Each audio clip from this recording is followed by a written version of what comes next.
Welcome back, students. In this video segment, we will look at the final two sections for this semester.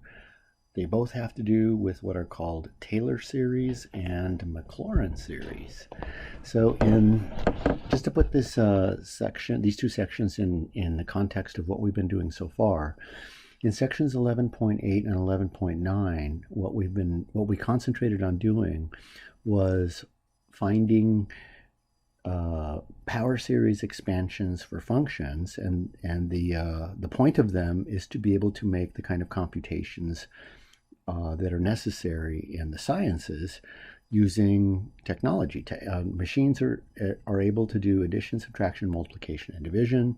So if we can write a complicated or uncomplicated function as a power series, then our machines are able to compute or estimate those functions, because power series, any power series, involves only 4 operations: addition, subtraction, multiplication, and division. So in these two sections, we concentrate on a specific formula for finding the coefficients of a power series.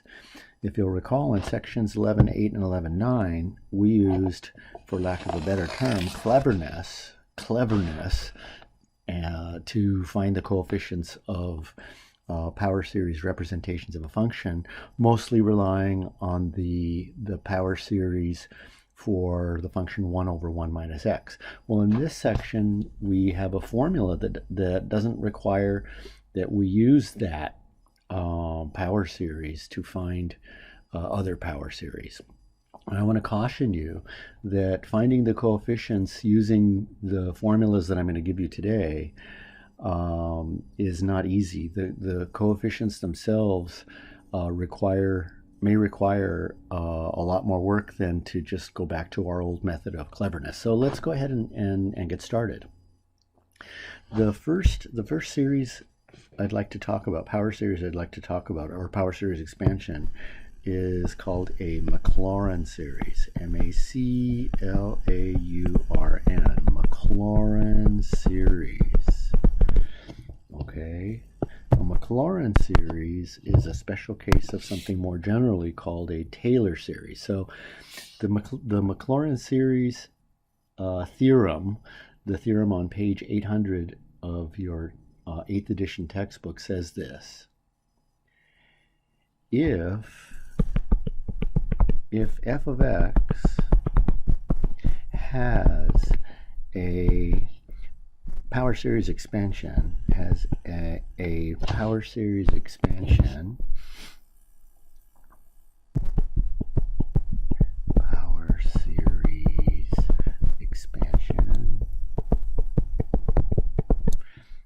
f of x equals, let's say, c sub n x to the n runs from 0 to infinity, then the coefficients, the c sub n's, are given by this formula. Then c sub n equals the nth derivative of the function at 0 over n factorial.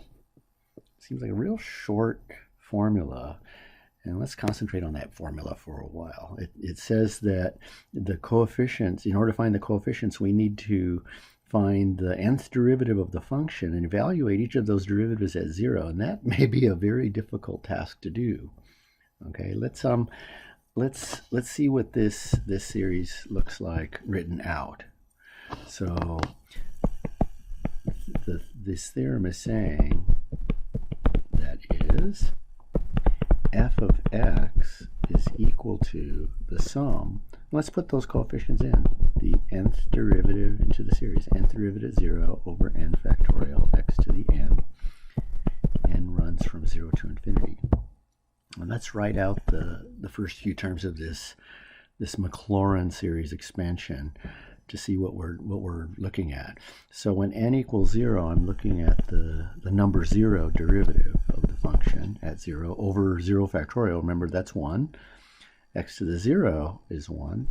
So plus f, the first derivative at 0 over 1 factorial x, plus the second derivative at at 0 over 2 factorial x squared, I'll write one more, plus the third derivative at 0 over 3 factorial x cubed, plus off to infinity. Okay, or the value of the function at 0, the number 0 derivative of a function is just the function itself, plus f prime of 0 over 1 factorial x plus f double prime at 0 over 2 factorial x squared plus f triple prime at 0 over 3 factorial x cubed. And I wanted to write the series out just so you get an idea, a mental picture or an image of what the coefficients look like in the written out series.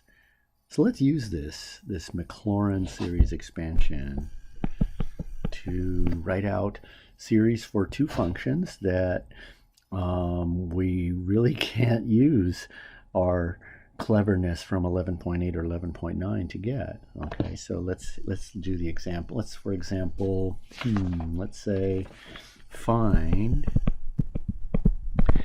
the Maclaurin series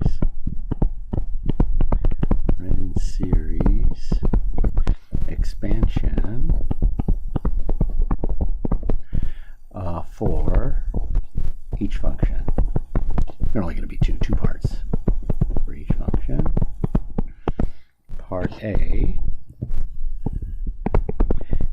f of x equals e to the x. Extremely important function in the sciences. So I'm going to write this in red because it's so important. Remember that the Maclaurin series expansion f of x is the sum and ranges from 0 to infinity. The coefficients are the nth derivative of the function at 0 over n factorial times x to the n. So our goal is to find a kind of a formula for the nth derivative of the function at 0, or sort of a pattern that we can put into the series. So let's do that. I recommend that you draw up a little chart. Okay, the chart should look maybe like the number of derivative, the actual derivative of the function at x, and then maybe in the third column the derivative of the function at 0, the nth derivative at 0. Let's up a little chart and see if we can see a pattern emerge. Okay, so when n equals 0, where the function is e to the x, the number 0 derivative of e to the x is just e to the x. And e to the 0, the derivative, the 0 derivative of the function at 0 is 1. The first derivative of e to the x is e to the x. So we get 1 for the value of the first derivative. In fact, any order derivative of e to the x is going to have a value at 0 of 1. Any derivative of e to the x is just e to the x back again. So what we get from this little chart is the coefficients are really simple. And this is an amazing thing that we can do. This idea that we can take this chart and get a series expansion from it is amazing. What's even more amazing for this particular function is that the expansion is very easy. The nth derivative at 0 is 1. So 1 over n factorial x to the n. There is the Maclaurin series expansion for the exponential function e to the x.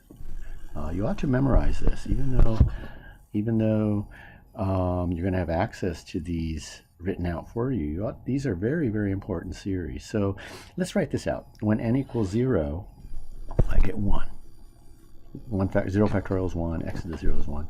When n equals 1, I get 1 over 1 factorial x. So when n equals 2, I get 1 over 2 factorial x squared. n equals 3, I have 1 over 3 factorial x cubed plus off to forever. Okay, so that is the power series, the Maclaurin series expansion for e to the x. Okay, in these last two sections, if you read your textbook, you notice there's a really long discussion about the radius of convergence of the Maclaurin series. We're at a point in the semester where I don't want you to concentrate on the radius of convergence. So you can accept the radii of convergence for these series, and you don't have to prove that. The radius of convergence is infinity. The radius of convergence for this function is infinity. Is infinity. So this Maclaurin series converges to e to the x for all x, so x between negative infinity and positive infinity. Let's do another one. Let's take a look at maybe writing, finding a power series expansion, the Maclaurin series expansion for the sine function. Okay, so our second example is, the second part of this example is f of x equals sine of x. And just as we did above, I'm going to construct a small chart, or a long chart if I need one. The idea is to write out a chart of derivatives at 0 for the Maclaurin series expansion until we notice a pattern emerging. So, once again, when I don't take a derivative, when n equals 0, I have the sine function. The first derivative is cosine. The second derivative is negative sine of x. The third derivative is negative cosine of x. And the fourth derivative is back to sine of x. That's good news. That's really good news. I'm going to put a little green line between the third and fourth derivative. The fourth derivative is back to the sine function. So if we were to keep taking derivatives, all we're going to get is this pattern reoccurring. The fourth, fifth, sixth, and seventh derivatives are sine, cosine, negative sine, and negative cosine. And this is going to repeat. This pattern is going to repeat over and over and over and over and over again forever. So let's take a look at the values of these derivatives at 0. The sine of 0 is 0. The cosine of 0 is 1. Sine of 0 is 0. Cosine of 0 is 1. Sine of 0 is 0, cosine 0 is 1, sine of 0 is 0, cosine 0 is 1. So the coefficients are 0, 1, 0, negative 1, 0, 1, 0, negative 1, 0, 1, 0, negative 1, forever and ever and ever. Let's write out the Maclaurin series expansion. So the sine of x then equals its Maclaurin series expansion. The nth derivative at 0 over n factorial x to the n. What I'd like to do is write this out. A closed form for the the nth derivative at 0, a little tricky now because every other term, every other coefficient is going to be 0. In fact, that tells us that, and if you look at which ones are 0, the number 0 derivative is 0, the second derivative is 0, the fourth derivative is 0, the sixth derivative, all the even ordered derivatives are 0. And those even ordered derivatives go into as coefficients of the even exponents. So we're going to get no even exponents in our expansion. All we're going to get is the odd exponents. Let's see what that looks like. When n equals 0, I get f of 0. When n equals 1, I get f prime of 0 over 1 factorial x. When n equals 2, I get f double prime at 0 over 2 factorial x squared. When n equals 3, I get f triple prime at 0 over 3 factorial x cubed. One more. When n equals 4, I get the fourth derivative at 0 over 4 factorial x to the fourth. Let's write this out. Plus dot dot dot. So let's write out this series. So, as I mentioned, the even ordered derivatives are 0. The zero derivative is 0. The second derivative is 0. The fourth derivative is 0. The sixth derivative is 0. And the alternate between is minus 1. So f of 0 is 0. So I don't need to use green. F of 0 is 0. F prime of 0 is 1. So I get plus 1 over 1 factorial x plus 0 plus negative 1 over 3 factorial x cubed plus 0 plus, if I were to put in the next term, I'd get 1 over 5 factorial x cubed, x to the fifth, not x cubed, plus dot dot dot. Let's clean this up. I get x minus x cubed over 3 factorial plus x to the fifth over 5 factorial. The next term would be minus x to the seventh over 7 factorial plus dot dot dot. So I'm going to get all the odd powers, all the positive odd powers, and I can write this then as in the closed form with the sigma notation. The series alternates, so I can write negative 1 to the n, and it looks like I get only odd powers. Well, if n is a natural number, n is 1, 2, 3, 4, 5, 6, etc., then 2n would be an even number. 2 times the natural number is even. 2n plus 1 then would be odd. Now to see what we have in the denominator, whatever the exponent is, we have the same number factorial. So over 2n plus 1 factorial. And the first term has 1 factorial in the denominator, so we better start this at n equals 0, and that is the Maclaurin series expansion for sine. And it's an extremely, extremely important expansion. Extremely important. It's important enough to memorize. Just highlighting it in red. I like to remember the series not in their sigma notation form, but in their written out form. It's easy for me to remember. Oh, the sine has only odd powers and oscillates between plus and minus. Okay. Now on page 808 in your textbook are some series that I would recommend that you memorize. Not all of them, but most of them on page 808. I recommend that you memorize the series on page 808. They're gonna come back and visit you, if you will, as you go through your education. So on page 808, we have some important Maclaurin series.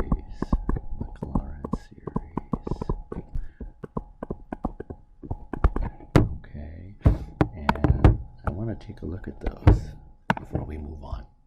The first is one that you might guess should be there. The first is our old standard from sections 11.8 and 11.9. The expansion that we got from a geometric series, and that's just 1 plus x squared plus x cubed, etc.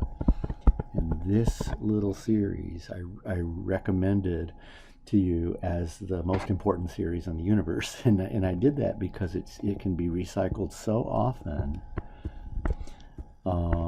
to get other series that it really represents an important start point for a lot of problems. The radius of convergence of the series is 1. We had convergence on the left-hand endpoint. Oh no, we didn't, not for either endpoint. So this was the interval of convergence was from -1 to 1.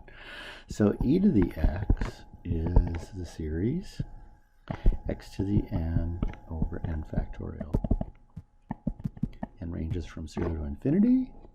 And that's just 1 plus x over 1 factorial plus x squared over 2 factorial plus x cubed over 3 factorial plus etc.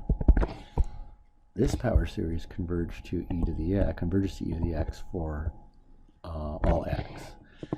The sine of x we just derived is an alternating series. Like the exponential function, it has factorials in the denominator, but unlike the exponential function, the sine function only has odd powers. It makes sense. If sine is an odd function, odd degree polynomial, polynomials with only odd powers are odd functions. So it seems reasonable that the power series expansion, Maclaurin series for the sine should only contain the odd powers. So x cubed over x minus x cubed over 3 factorial plus x to the 5th over 5 factorial on to forever. Radius of convergence infinite. The cosine function is an even function. I won't derive it, but it picks up exactly those terms that the sine didn't have. It's alternating again. We only pick up the even powers. If you were to go through the motions of deriving this, you would get, in fact, 1 minus x squared over 2 factorial plus x to the 4th over 4 factorial minus dot dot dot on to forever. Okay. We derived the power series for the inverse tangent in our last video segment. The formula for the inverse tangent was the Maclaurin series, although we didn't identify it as Maclaurin series because we didn't have such a thing up to that lecture. Like the sine, it only picks up odd powers, but it doesn't converge as quickly as the sine. That is, the coefficients in the denominator of the coefficients don't have factorials. They just have the exponent, or the number, the exponent, 2n plus 1 itself. So looks similar to the sine at first. You get x minus x cubed, but instead of over 3 factorial, it's just over 3. Instead of x to the 5 factorial, x to the 5th over 5 factorial is x to the 5th minus dot dot dot. The radius of convergence of this power series is 1. So this power series only converges in an interval surrounding 0, 1 unit either way, from -1 to 1. Another function whose Maclaurin series we didn't derive, but you can do it, we didn't do it in class, is the power series, the Maclaurin series for the log of 1 plus x. And this one starts at 1 instead of 0. And it alternates, -1 to the n minus 1. It has all the powers like the exponential function, except we're starting at 1, and divides only by n instead of n factorial. So we get, unlike the inverse tangent, we pick up all the powers.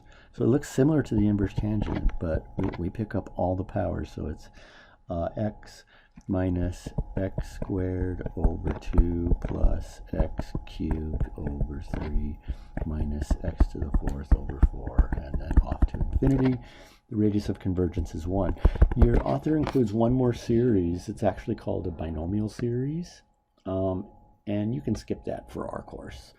That series, however, is important, especially if you're going to study, let's see, relativity. In the study of relativity, the formula E equals mc squared can be derived very quickly by using the binomial series expansion. So to get more of that, then take a course in relativity. I think you can do it without taking the actual course in relativity. Okay, so there are some really important power series. Again, my recommendation, remember them, memorize them. They're that important. Okay.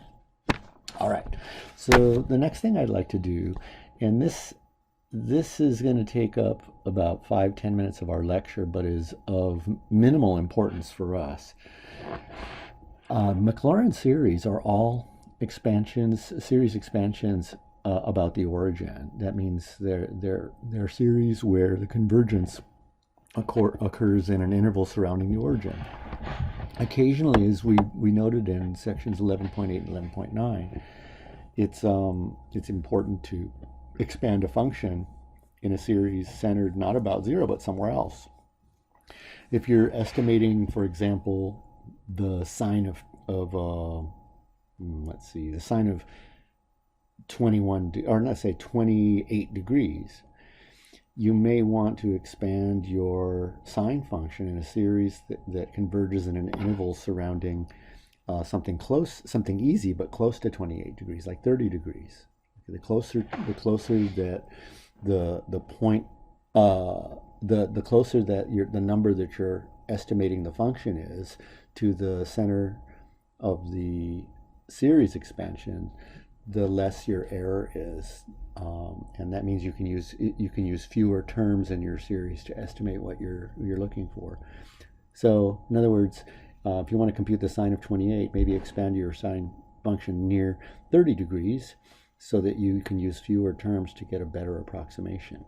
However, this idea is not that important when you consider that the sine function, Maclaurin series, that expansion converges for all x. That means it doesn't matter how far away from the origin we go.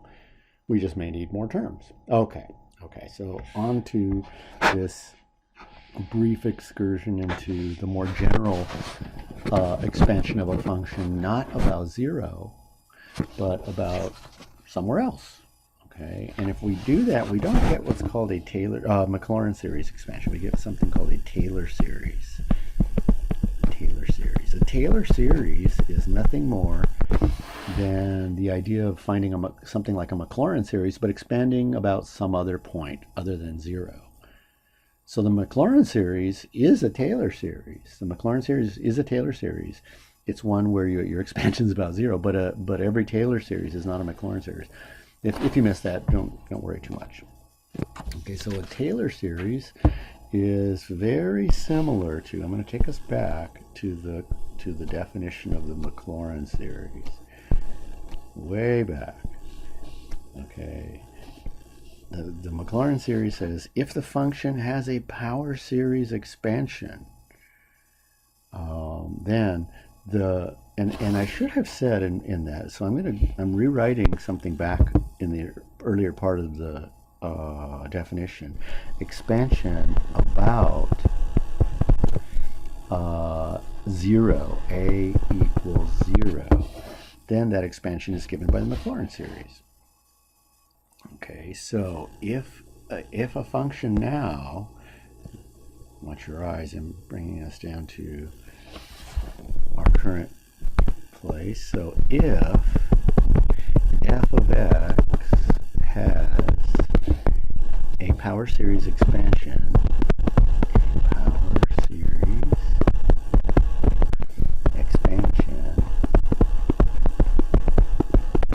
about,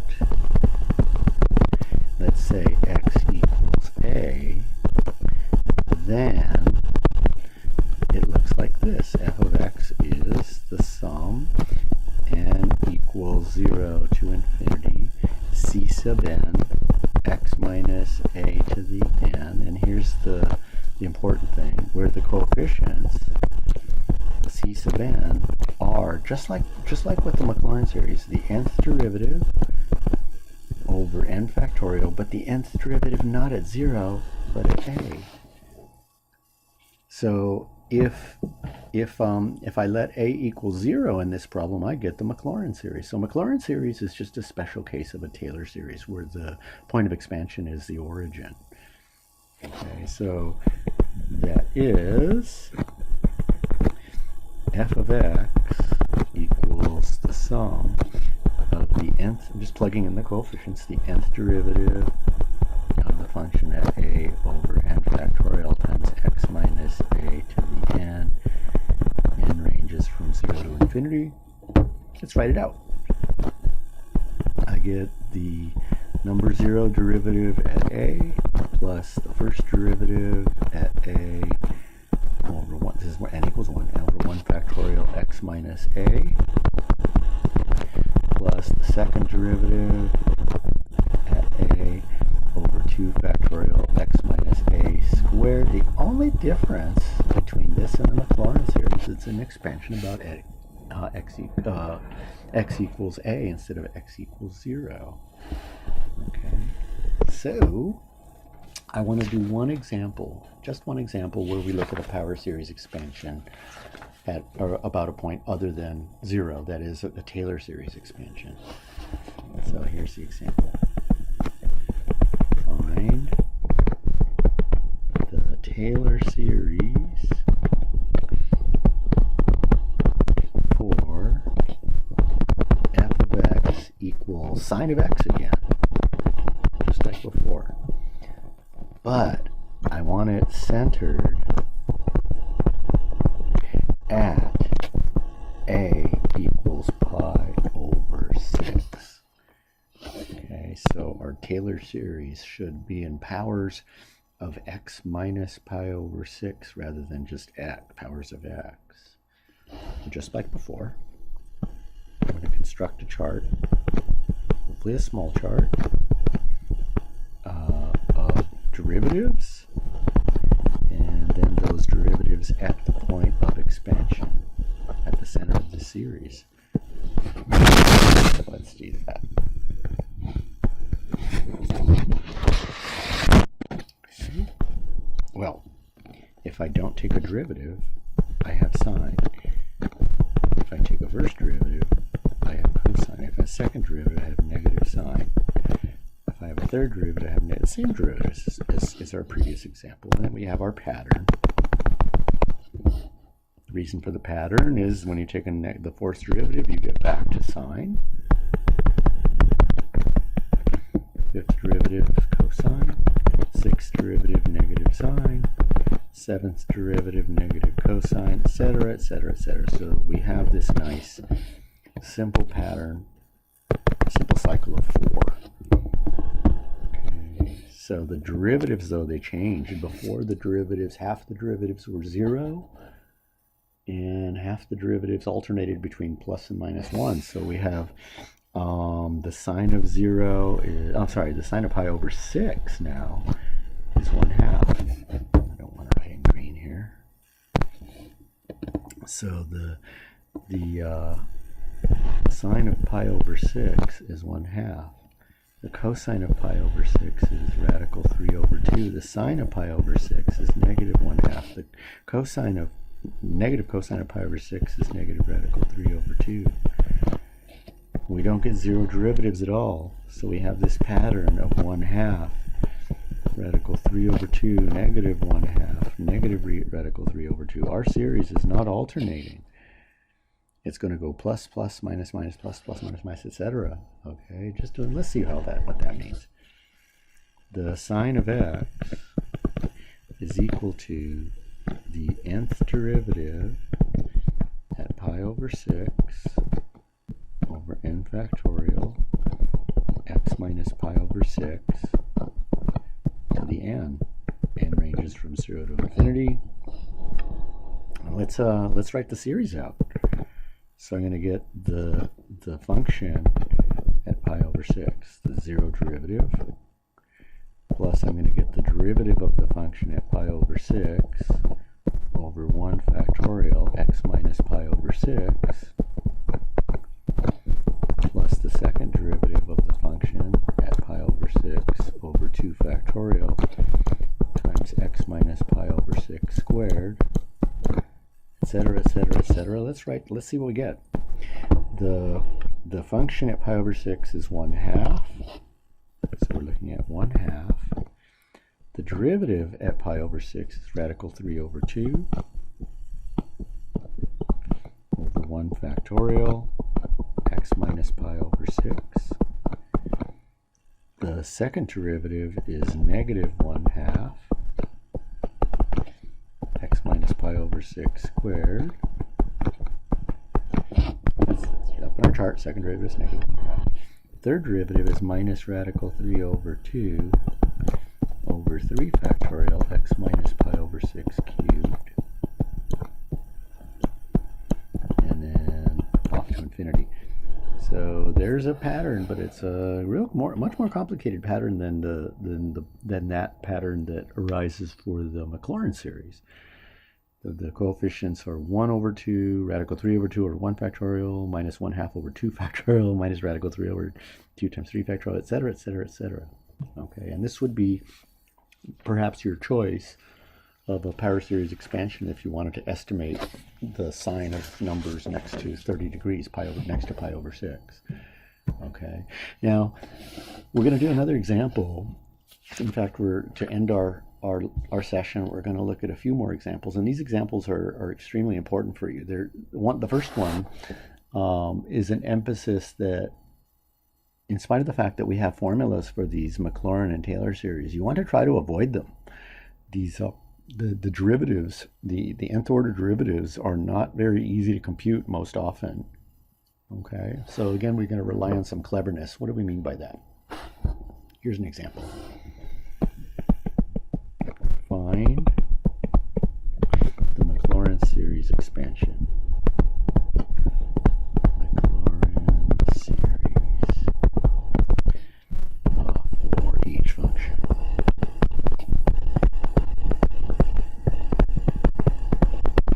Okay, the first one, A, is f of x equals x cubed e to the 2x. Now, if you were to try to construct a chart of derivatives of this, they would get very complicated after only a few derivatives. And you can tell because you note that we're going to be using the product rule, and every time we take a derivative, we're going to get that same x cubed e to the 2x out of the derivative plus more and more and more terms. So the pattern for the nth derivative at 0 may not be very easy to identify. In fact, I don't think it would be. So I'm going to try to avoid using the formula for the Maclaurin series. Now, we have something very important to help us out, and it's going to help us out in the same way that the power series expansion for 1 over 1 minus x did in sections 11.8 and 11.9. We have the power series expansion for e to the x. E to the x converges to the sum of x to the n over n factorial. It then ranges from 0 to infinity. So we already know what the Maclaurin series looks like for e to the x. Just substitute, replace x with 2x on both sides of this, and then we have a power series for e to the 2x. So e to the 2x then would be the series n runs from 0 to infinity, 2x to the n over n factorial. Okay, you see where I'm going with this? Let's see, I don't want that to necessarily be in red. Okay, so then multiply both sides by x cubed. So x cubed e to the 2x should equal x cubed times the sum, n ranges from 0 to infinity, of 2x to the n over n factorial. And write this to make it look like a power series. We're looking at n ranges from 0 to infinity, 2 to the n, x to the n, x to the x to the n, x to the third, over n factorial. I guess I could clean that up a little bit, kind of sloppy looking. While I'm cleaning it up, just to remind you that all I did here was to replace x with 2x in the series, Maclaurin series for e to the x, and then multiply both sides of that by x cubed. So we get a series that looks like n goes from 0 to infinity. Let's see, there are no alternating, so it looks like 2 to the n over n factorial, x to the n plus 3. And that is the Maclaurin series for x cubed e to the 2x. If we find a Maclaurin, if we find a power series expansion by whatever means, that power series expansion is guaranteed to be the one we're looking for. So let's look at one more. f of x equals x times the sine of 5x. X to the times the sine of 5x. Okay. Well, we have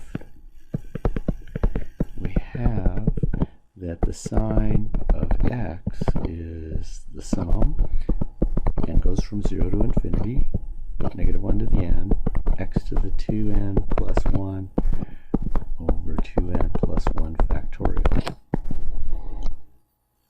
Okay, so replace x with 5x. See how simple this is, using things that we know to create new stuff. Sort of a real common theme in these last 4 sections of our text.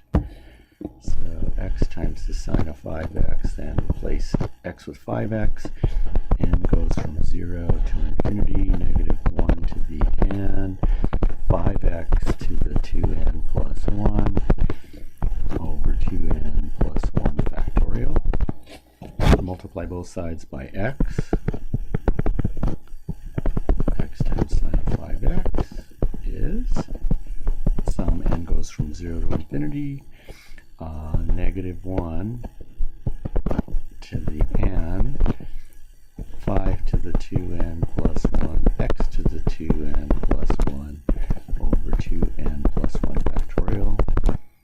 Bring in the x that I multiplied both sides by into the series, and we have our power series representation for the x times the sine of 5x. We have x to the 2n plus 1, so now we have x to the 2n plus 2 when we bring that factor of x inside. It's a strange looking series. They're all pretty strange looking to begin with, but it nonetheless is the Maclaurin series for the x times the sine of 5x. Okay.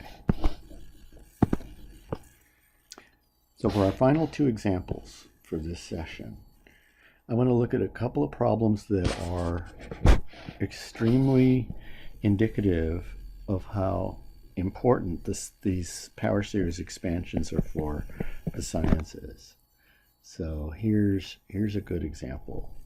How does our calculator compute the sine of 17 degrees? You never thought about that. I never thought about that until I studied series.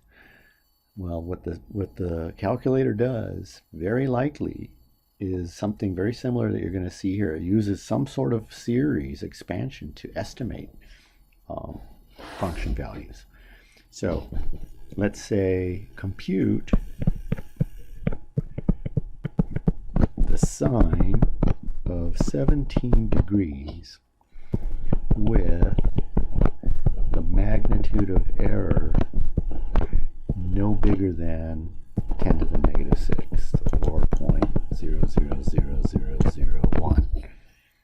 Okay, so I want 5 decimal places of accuracy approximately. Well, what do we have? The sine of x is x minus x cubed over 3 factorial plus x to the 5th over 5 factorial minus x to the 7th over 7 factorial, etc., etc., etc., etc., etc. So it seems reasonable to then substitute 17 degrees into both sides. Not quite. We can't use degrees in our formulas. In fact, the formulas for calculus are not very friendly to angles measured in degrees. And the short answer is that degrees have units, and they contribute units to the answers, units of degrees, and that's not good. That's not good. We need the trig functions to return unitless numbers, so we need to use unitless angles, and unitless angles are radians. Radians have no physical units or no geometric units. They're pure numbers. So the first thing to do is to transform 17 degrees into radians. So sine of 17 degrees then is the same thing as sine of 17 times pi over 180. Remember, to convert from degrees to radians, you multiply by pi over 180. Well, that's going to create quite a series. I'm going to replace x on both sides with 17 pi over 180. So the answer is 17 pi over 180, that's x, minus 17 pi over 180 cubed over 3 factorial. Okay, plus 17 pi over 180 to the 5th over 5 factorial. I'll write one more in. So minus 17 pi over 180 to the 7th over 7 factorial, plus off to infinity. And there's our raw answer without actually getting a specific decimal. There's the exact value of the sine of 17 pi over 180, some series. Now to estimate this thing. What kind of a series is this? What kind of a series is this? It's alternating. So we have something called the alternating series estimation theorem, which allows us to get a handle on our error. So what I'm going to do is beneath each term, I'm going to put there the approximation of that term, a decimal approximation of the term in red. The first term is about 0.29671. The second term is about 0.00435. The third term is approximately, 1.9, let's use my calculator to do this, times 10 to the negative 5th. That's 0.000019. The next term is approximately 4 times 10 to the negative 8, or 0.0000000. 2, 3, 4, 5, 6, 7 zeros, 4. Okay. The alternating series estimation theorem says, look for the first term that is less than the error that you want, that it's prescribed. Well, the third term, that 0.000019, is 1.9 times 10 to the 5th. That's greater than 10 to the negative 6th. Okay, so that's not good. But 4 times 10 to the negative 8, that is less than 10 to the negative 6th. That's fantastic. That tells us that we should cut our series off at all the terms just before that. That's what the alternating series estimation theorem says. Now, if we compute that quantity, and I did this, just using the first three terms only,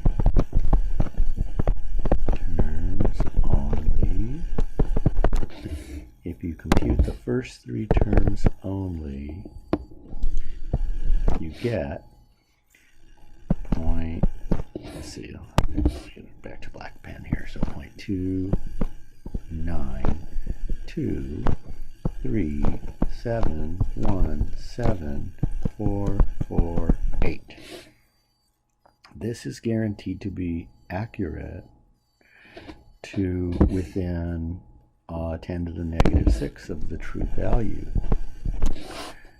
Okay, now the true value from calculator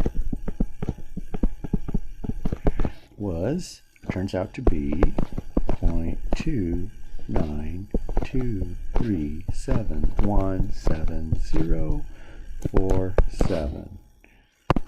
So with our approximation, we got 1, 2, 3, 4, 5, 6, 7 decimal places of accuracy. So does this contradict what we have? We have more accuracy than we wanted. No, it doesn't. Our error is guaranteed to be less than 10 to the negative sixth. This error gave us one more decimal place than we bargained for. So this stuff works. This stuff works very, very well. This is how, for science majors, computations are made. Okay. One more example. This example is even better in terms of illustrating the importance of this concept of a power series, Maclaurin series or Taylor series, included in the sciences. So, example. Notice that in the previous example, we used 3 terms in the Maclaurin series to get an error less than 10 to the negative sixth. We use 3 terms. I want to approach this next example as sort of the opposite example. I want to find a whole range of values that I can put into the sine function and use 3 terms, just 3 terms, and get an error, the same error, the error less, or error still less than 10 to the negative 6. If that didn't make sense, here's the example. I want to estimate the range of values of x, the range of values of x. I already know I can put one value of x in. I can put in 17 degrees, but I want to see how many different values, what the other values are that I can put in for x, for which the sine of x is approximately x minus x cubed over 3 factorial plus x to the 5th over 5 factorial, with the magnitude of error no bigger than 10 to the minus x. So here's a little graphical representation of what I'm looking to do. Here's the x-axis. Here's the x-axis. When I put in 17 degrees,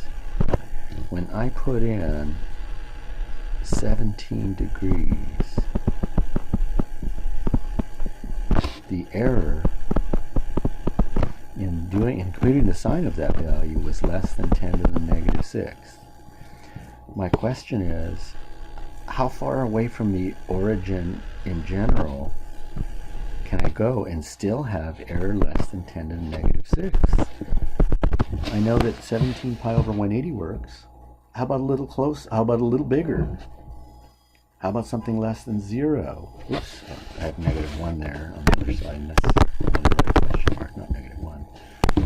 How far can I go either way, from 0 to the right and to the left, and have the error less than 10 to the negative 6? I want to know how far I can go so that the magnitude of the error is less than 10 to the negative 6. Okay, the magnitude of the error. So, let's do that. Let's figure this out. So, if we're going to use the sine of x is approximately x minus x cubed over 3 factorial plus x to the 5th over 5 factorial, that means I'm cutting off the series right here. The very first unused term is x to the 7th over 7 factorial. Okay, so the alternating series estimation theorem, the magnitude of the error is no bigger than the first unused term in absolute value.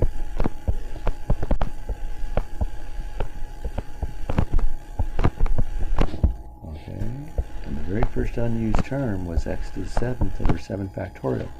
I want that error to be no bigger than, so I'm going to set that less than 10 to the negative 6th. Solve this inequality for x, and I have my answer. So this says the absolute value of x to the 7th needs to be less than 7 factorial times 10 to the negative 6th, or that the absolute take the 7th root of both sides, has to be less than 7 factorial times 10 to the negative 6 raised to the 1/7. The answer then is the range of values has to be, the absolute value of x has to be less than about 4.47. So if we go all the way back to that graphical representation of what I was trying to aim for, that means that the x values should lie between negative 0.47 and positive 0.47. Let's see, yeah, and 17 pi over 180 is definitely in there. 17 pi over 180 is approximately itself 0.297. So I could stray away from the origin quite a bit farther to about 0.47 and still have the error less than 10 to the negative 6. Just up until about 0.47, either way from the origin, distance from the origin. Okay, and that's it. That completes this chapter, and in fact, this is the last lecture for this course. So I'm looking forward to talking with you all again soon.